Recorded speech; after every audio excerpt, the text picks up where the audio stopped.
Foreign funding case में पकड़ा जाने वाला 8 वॉल्यूम्स को सामने लाया जाए। इन वॉल्यूम्स में पीटीआई के तमाम खुफिया अकाउंट्स की तफसीलात हैं। शहबाज शरीफ कहते हैं केस की तमाम तफसीलात बताना इलेक्शन कमीशन की जिम्मेदारी है।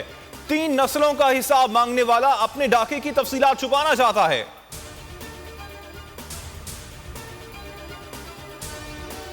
इन हाउस तब्दीली होती नजर आ रही है, लेकिन पीडीएम में दोबारा शमूलियत की कोई ख्वाहिश नहीं।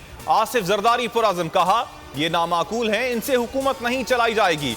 लॉन्ग मार्च पर बोले मौलाना फजलुर रहमान पहले भी मार्च करते रहे हैं।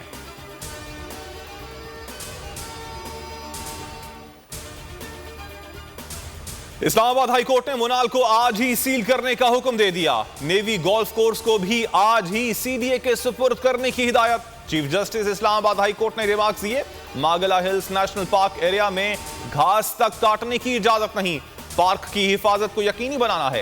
इस्लामाबाद में जो कुछ हो रहा है वो परेशान कुन है। शहर में लाकानूनियत है। पार्क में 3 आर्म फोर्सेस के सेक्टर्स बन गए हैं।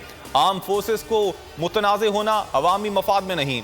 अदालत चाहती है आर्म फोर्सेस की इज्जत बने।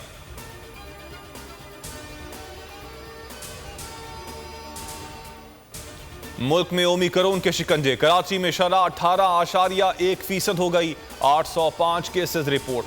पंजाब में 24 केसेस, 21 का ताल्लुक लाहौर से है। तादाद 343 हो गई।